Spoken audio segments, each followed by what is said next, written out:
النبي يا أيها الذين آمنوا صلوا عليه وسلموا تسليما الصلاة والسلام عليك يا سيدي يا رسول الله وعلى آلك وأصحابك يا نور من نور الله ويا خير خلق الله.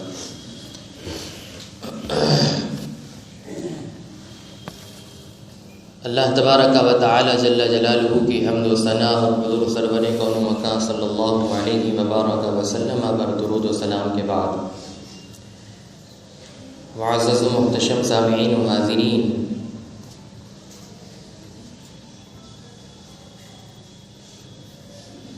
اللہ تبارک و تعالی کا احسان ہے کہ اس نے ہمیں یہ سعادت بخشی اور یہ سعادت ہمیں نوازی کہ ہم اس کے حضور اپنے پیشانی کو جھکانے کے لیے مسجد میں حاضر ہیں۔ رب تبارک و تعالی کا کروڑہ کروڑ احسان ہے کہ اس نے ہمیں بے شمار نعمتوں سے نوازا۔ حضرات محتشم، جس طرح سے پہلے بھی آپ کے سامنے کچھ ضروری باتیں اور کچھ کارآمد چیزیں بیان ہوتی رہی، اسی طرح ان مختصر سے وقت میں چند باتوں کو ذکر کرتا ہوں۔ مولا کریم سے دعا ہے کہ ہمیں بھی اور آپ تمام حضرات کو بھی عمل کی توفیق عطا فرمائے۔ حضرات محتشم،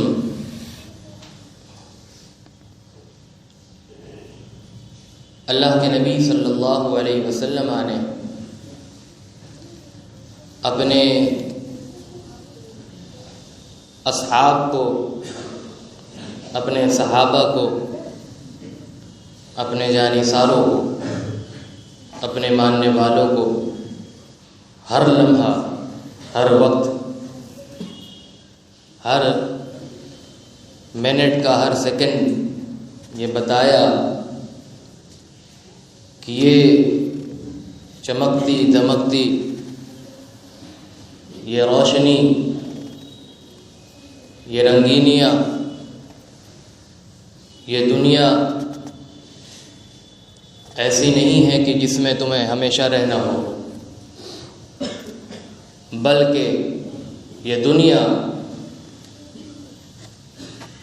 مختصر سے وقت کے لیے تمہیں میسر آئی،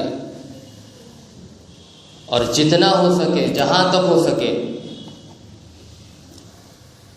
اس میں نیک کاموں کو کرنا، عمل خیر کرنا۔ کیوں؟ اس لیے کہ یہ دنیا عمل کی جگہ ہے، لیکن جب آپ اس دنیا سے رخصت ہوں گے تو اب عمل نہیں، اب حساب ہوگا۔ لہذا ہر وقت، ہر لمحہ بندے کے پیش نظر یہ ہونا چاہیے کہ ہماری زندگی محدود ہے، ہماری زندگی ایسی ہے جو اللہ نے ہمیں عطا فرمائی، وہ مختصر ہے اور ہمیں علم نہیں، ہمیں پتہ نہیں، ہمیں نہیں معلوم کہ کس لمحہ، کس وقت موت کے آغوش میں ہم چلے جائیں، اور جو اللہ نے ہمیں طاقت دی، قوت دی، صلاحیت دی کہ ہم عمل کر سکیں، ہمارے عمل کا دروازہ بند ہو جائے۔ تو لہٰذا ہم پر ضروری ہے کہ ہم جانیں، سمجھیں۔ اللہ کے نبی صلی اللہ علیہ وسلم نے ایک موقع پر ارشاد فرمایا کہ حدثوا عن بنی اسرائیل ولا حرج، کہ بنی اسرائیل کی باتوں کو بیان کیا کرو، ولا حرج، اور اس میں کوئی حرج نہیں۔ کیوں؟ اس لیے کہ ان میں بڑی عجیب و غریب باتیں ہوا کرتی تھی، بڑے عجائب و غرائب چیزیں ان میں ہوتی تھی۔ اور یہ فرمانے کے بعد میرے آقا فرماتے ہیں، خود ہی بنی اسرائیل کا ایک واقعہ بیان فرمایا کہ بنی اسرائیل کے کچھ افراد نے یہ مشورہ کیا کہ ہم سفر پر نکلتے ہیں، گروپ بنایا، جماعت بنائی، وہ سفر کے لیے نکل گئے۔ سفر کرتے کرتے ایک مقام پہ پہنچے جہاں مقبرہ تھا، جہاں قبر تھی، جہاں قبرستان تھا۔ جب وہاں پہنچے تو انہوں نے کہا کہ چلو ہم یہاں کچھ عبادتیں کرتے ہیں، کچھ نمازیں پڑھتے ہیں، کچھ تلاوتیں کرتے ہیں، کچھ اللہ کا ذکر کرتے ہیں۔ اور ذکر کرنے کے بعد اللہ کے نبی نے فرمایا کہ انہوں نے یہ کہا کہ ہم اللہ سے دعا کریں کہ ان مقبروں میں سے کوئی ایک مرنے والا اٹھے اور ہمیں موت کی خبر دے۔ میرے آقا نے فرمایا کہ بنی اسرائیل کی باتوں کو سنا کرو، بنی اسرائیل کی باتوں کو بیان کیا کرو، ان کے عجائب و غرائب سے تم جو ہے نصیحت لیا کرو۔ تو انہوں نے مقبرہ کے پاس جا کر کے نمازیں پڑھی، دعائیں کی اللہ سے۔ کیوں؟ دعا یہ تھی کہ یا اللہ اس مقبرے سے کوئی ایک مرنے والا اٹھے اور ہمیں موت کی سختی بتائے، موت کے بارے میں بتائے۔ تو دعا کی، اللہ نے دعا قبول کر لی۔ ایک مرنے والا، اس کی جو قبر تھی، اس کی قبر کھلی۔ قبر جو کھلی تو اس میں اس کا سر نمودار ہوا، وہ یعنی اپنے قبر کے نیچے سے کھڑا ہو کر کے وہ اپنے سر کو باہر نکالا۔ نکالنے کے بعد گھنگرالا بال، ساولا رنگ، چینک و پکار کے انداز سے اس نے کہا کیوں مجھے جگایا ہے؟ اللہ اکبر! کیا کہا؟ کیوں مجھے اٹھا دیا؟ کہا کہ 90 سال ہو چکے میری موت کو۔ کتنا؟ 90 سال! 90 سال پہلے میں مرا، لیکن موت کی سختی اب بھی محسوس کرتا ہوں۔ اللہ اکبر! اب میرے آقا نے جب یہ بیان کیا، پہلے یہ کہا کہ بنی اسرائیل کی باتوں کو بیان کیا کرو، کوئی حرج نہیں، پھر خود ہی ایک حدیث بیان کی، پھر بیان کرنے کے بعد کہا جو مرنے والا ہے اس نے کہا میں 90 سال پہلے مرا، موت کی جو سختی، جو شدت تھی میں اب بھی محسوس کرتا ہوں۔ تو میرے آقا نے کہا کہ اس کی پیشانی ایسی نہیں تھی کہ جس کی پیشانی میں سجدوں کا نشان نہ ہو، بلکہ اس کی پیشانی ایسی تھی کہ اس کی پیشانی پر سجدوں کے نشان تھے، گویا کہ وہ مومن تھا، مرنے والا مومن تھا۔ یہ نہیں کہ کوئی کہہ دے کہ ارے وہ تو کافر ہوگا اس لیے اس کی سختی اس زیادہ ہوئی ہوگی، نہیں، میرے آقا نے فرمایا وہ مومن تھا۔ اور 90 سال پہلے مرا، جب اس کو اٹھایا گیا کہا کہ آپ پھر یہ دعا کریں جہاں سے اللہ نے مجھے اٹھایا وہیں واپس کر دے، موت کی سختی دوبارہ نہ آئے۔ اللہ اکبر! میرے آقا فرماتے ہیں کہ قدر شدت الموت وکربہ علی المؤمن کقدر 300 ضربۃ بالسیف۔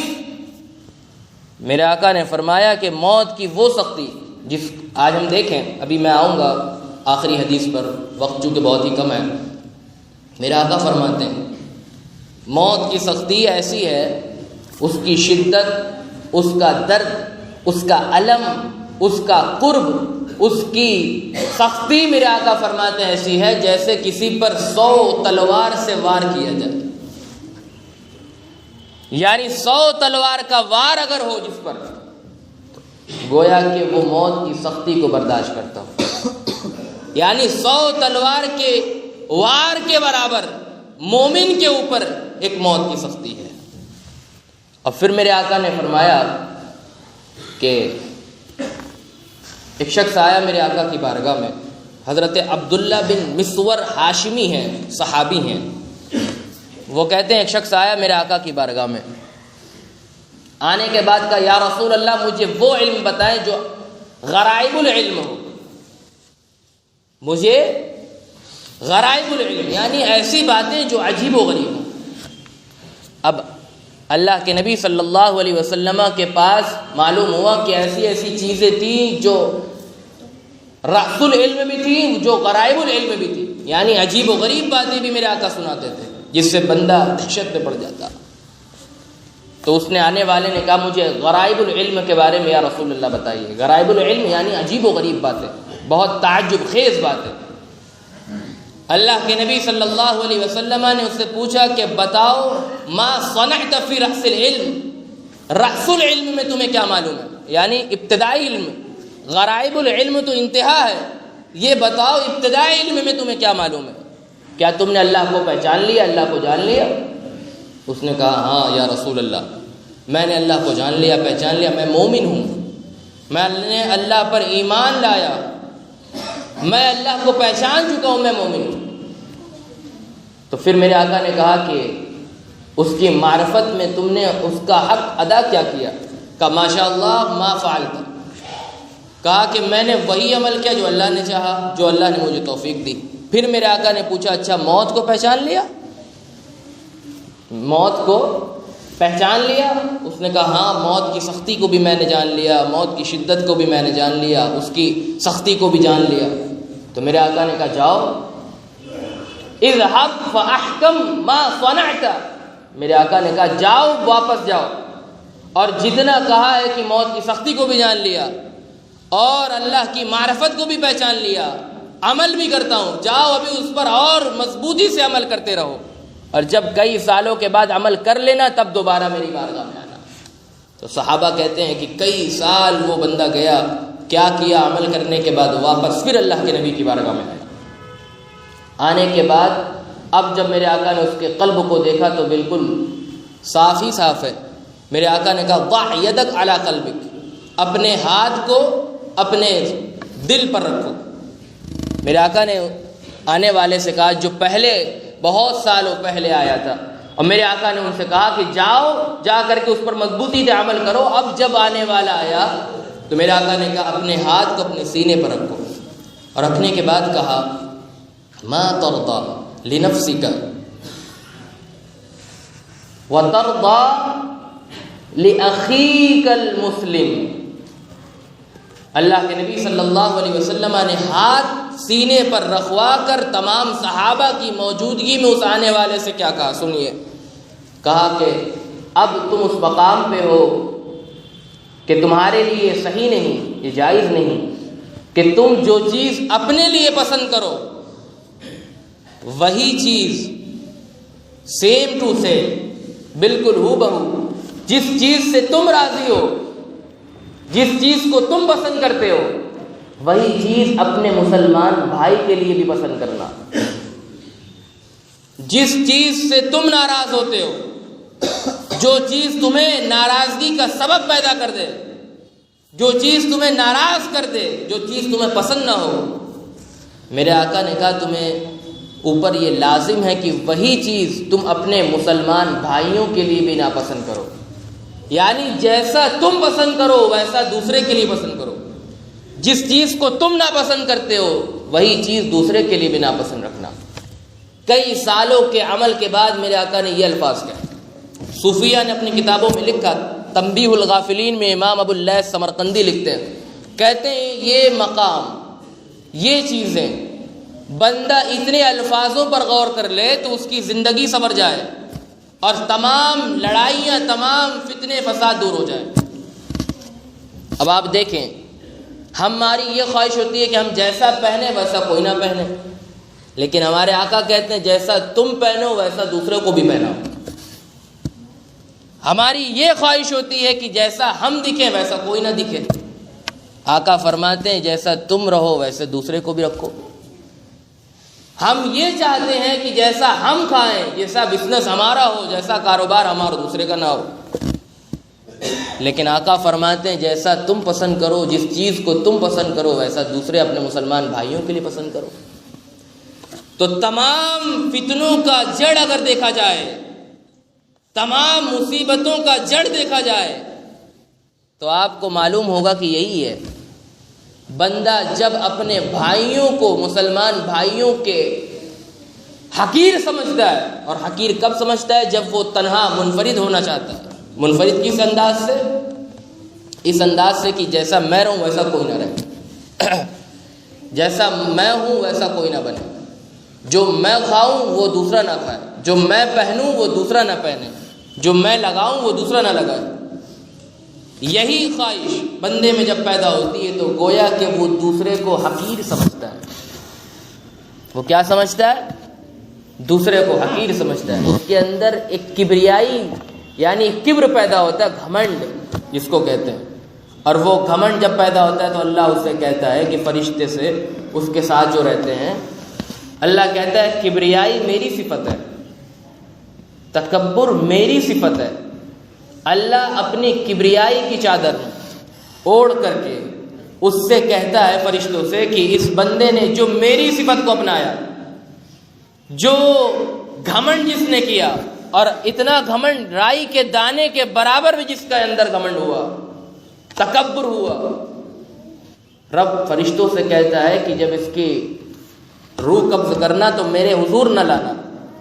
یعنی جب بندے کی روح قبض ہوتی تو اگر اچھی ہوتی تو آسمان پہ اٹھائی جاتی، تو دروازہ کھٹکھٹایا جاتا ہے، کون ہے؟ کہا فلاں کی روح ہے. اگر روح اچھی ہوتی ہے تو آسمان کا دروازہ کھول دیا جاتا ہے، دوسرے پر بھی یہی، تیسرے پر بھی یہی، چوتھے پر بھی یہی، یہاں تک کہ عرش کے سائے میں وہ روح کو لے جایا جاتا ہے.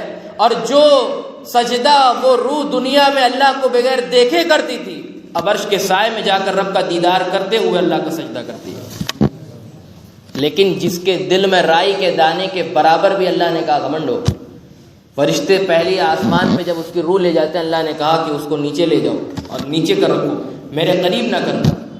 تو یہ گھمنڈ جہاں سے پیدا ہوا، یہ تکبر جہاں سے پیدا ہوا، یہ آدمی کے اندر ایک خوشنمائی جو پیدا ہوئی کہاں تک لے گئی اس کو کہ دنیا میں بھی اس کے اندر جیسی یہ باتیں آئیں تو اللہ کے نبی نے کہا کہ جو گھمنڈ کرتا ہے اس کی نعمت کو میں زوال پیدا ہو جاتا ہے، اور یہاں مرنے کے بعد بھی سکون نہیں، اب روح پر عذاب در عذاب، اور یہاں تک کہ جہنم میں اس کو ڈال دیا جاتا ہے. تو آپ دیکھیں کہ اللہ کے نبی صلی اللہ علیہ وسلم نے جو تعلیمات، جو فرمودات ہمیں بتایا، جو سکھایا، جو سمجھایا، اگر ہمارے اندر یہ گھمنڈ ہوگا، یہ تکبر ہوگا، ہمارے اندر یہ چیزیں ہوں گی تو ہر محاذ پر ہم جو ہے ذلیل ہوتے جائیں گے. لیکن ہمارے اندر عاجزی اور انکساری اور تواضع ہو جائے، بندہ تواضع جب کرتا ہے تو وہ تو دیکھنے میں جھکتا ہے کہ میں جھک رہا ہوں، لیکن اللہ نے کہا جو تواضع کرتے ہوئے جھکے اللہ اس کو اٹھا دیتا ہے، اس کی عزت کو بلند کر دیتا ہے. تو تواضع اللہ کے نبی صلی اللہ علیہ وسلم کی صفت، اور یہ تکبر کر لینا بندوں میں یہ شیطان کی طرف سے پیدا ہوتا ہے. لہذا اب آپ دیکھیں حضرت عمرو ابن عاص، ایک عمرو ابن سعد ہے اور ایک عمرو ابن عاص ہے. انہوں نے کہا، آخری حدیث ہے یہ، آپ سن لیں، کہا کہ مجھے تعجب اس بات کا ہے، اپنے بیٹے عبداللہ سے کہا، اپنے بیٹے عبداللہ سے وہ کہا کرتے تھے ہر وقت، کہا کہ مجھے تعجب ہے کہ جو لوگ انتقال کرتے ہیں ان کی عقل بھی سلامت ہوتی ہے، ان کی زبان بھی سلامت ہوتی ہے، لیکن یہ تعجب ہے کہ وہ کچھ بیان کیوں نہیں کرتے موت کے بارے میں. اپنے بیٹے سے ہر وقت کہا کرتے تھے، لیکن جب ان کی موت کا وقت قریب آیا تو اب بیٹے ہیں ان کے ہر وقت اپنے والد سے یہ سننے والے. پوچھ دیا، والد ابا جان آپ ہر وقت یہ کہا کرتے تھے کہ مجھے تعجب ہے جو لوگ انتقال کر رہے ہیں، مر رہے ہیں، کیوں نہیں بتاتے موت کے بارے میں؟ ان کی عقل بھی سلامت ہوتی ہے، زبان بھی سلامت ہوتی ہے، ہاتھ بھی سلامت ہے، پیر بھی سلامت ہے، کیوں نہیں بیان کرتے؟ اب وہی عالم، وہی مقام پہ آپ ہیں، حالت نزاع میں پہنچنے والے ہیں، انتقال کرنے والے ہیں. اب آپ بتائیے کیا حال ہے؟ پہلا جملہ کہا مجھے بولنے کی سکت نہیں. وہ عالم، وہ مقام، وہ لمحہ، وہ وقت، کہا مجھے بولنے کی طاقت نہیں. پھر کہا اچھا تھوڑی سی باتیں بیان کر دیتا ہوں اور آنے والی امت تک پہنچا دینا.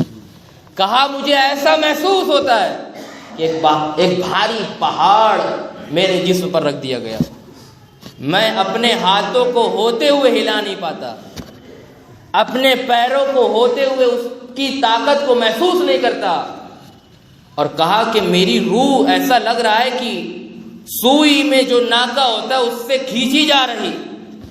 اور جس طرح کہا ببول کا درخت ہوتا ہے، اس میں کوئی چیز چپک جائے تو اس چپکی ہوئی چیزوں کو کھینچنے والی جو طرح ہوتا ہے، کہا کہ ویسے مجھے کھینچا جا رہا.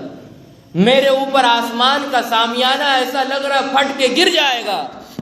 زمین تو ہے، کہا مجھے لگتا ہے کہیں پھٹ نہ جائے. کہا آنے والے لوگوں سے یہ کہنا، بتانا انہیں کہ اس موت کی سختی کو ہر لمحہ یاد رکھنا، اور یہ جو میں نے کہا بتاتے رہنا لوگوں کو، تاکہ ایسا نہ ہو کہ دنیا کی چند رنگینیوں میں ملوث ہو کر موت کی سختی کو بھول جائے، اور اپنی موت کا جو وقت ہے وہ ختم ہو جائے اور وہ سوچے کہ ہمیں مرنا ہی نہ ہو. جب حضرت عبداللہ سے یہ کہا، وہ بھی بہت زاہد و عابد اور متقی صحابی تھے، جب انہوں نے اپنے والد سے یہ سنا تو اب ان کے والد نے کہا، پہلے اصل میں وہ اسلام کے مخالف تھے، انہوں نے کہا کہ میرا 3 دور گزرا، ایک دور میں یہ تھا کہ میں اللہ کے نبی صلی اللہ علیہ وسلم کا خواہاں تھا کہ میں جو ہے محمد کو معاذ اللہ قتل کر دوں، ایک دور وہ تھا، اللہ کا شکر ہے کہ اللہ نے مجھے اس میں موت نہیں دی، نہیں تو میرا ساتھ یہ ہوتا کہ میں جہنم کا ایندھن بنا دیا جاتا۔ پھر مجھے اسلام کی دعوت ملی، میں اللہ کے نبی صلی اللہ علیہ وسلم کے ساتھ ہو گیا، اور میں بڑے بڑے جنگوں میں امیر بن کے جایا کرتا، کاش کہ میں وہ جنگوں میں شہید ہو جاتا تو اللہ کے نبی میری نماز جنازہ پڑھتے۔ پھر اس کے بعد تیسرا دور کہا میرا یہ آیا، تیسرا دور میرا عجیب ہے، کہا کہ میں اپنے دینی امور کو چھوڑ کر کے اپنے گھر والوں کے ساتھ کام دھندے میں لگ گیا، کہا کہ جب وہ دور آیا اور اس دور میں اللہ نے مجھے موت دی، اب مجھے نہیں معلوم، انہوں نے کہا مجھے نہیں معلوم کہ اللہ میرے ساتھ کیا معاملہ کرے گا، حالانکہ وہ صحابی ہیں، وہ تو ہر صحابی نبی جنتی ہے، انہوں نے یہ کہا مجھے نہیں معلوم، حالانکہ موت کی سختی ان پر طاری تھی۔ اس انداز سے انہوں نے کہا کہ اللہ تبارک و تعالی سے جس حال میں ملاقات کرو گے، خوش ہو کر کے ملاقات کرو گے، اللہ تمہیں محبوب رکھے گا، اور موت کو ناپسند کرتے ہوئے اللہ سے ملاقات کرو گے تو اللہ بھی تمہیں ناپسند کرتے ہوئے ملاقات کرے گا۔ کہا جب بھی موت کا وقت آئے تو اپنے عالم، اپنے حال کو یہ نہ سوچنا کہ دنیا چھوڑتے جا رہا ہوں، یہ نہ ہو کہ میں اپنی چیزوں کو چھوڑتے جا رہا ہوں، بلکہ ذہن میں یہ ہو کہ میں رب سے ملاقات کے لیے جا رہا ہوں۔ رب تبارک و تعالی ہمیں اس دنیا کی رنگینیوں سے محفوظ فرمائے اور دنیا کے ان چمک دمک چیزوں سے بھی محفوظ فرمائے۔ اللہ تبارک و تعالی ہمیں نیک عمل کرنے کی توفیق عطا فرمائے۔ وآخر دعوانا الحمد للہ رب العالمین۔ آپ سنت پڑھ لیں۔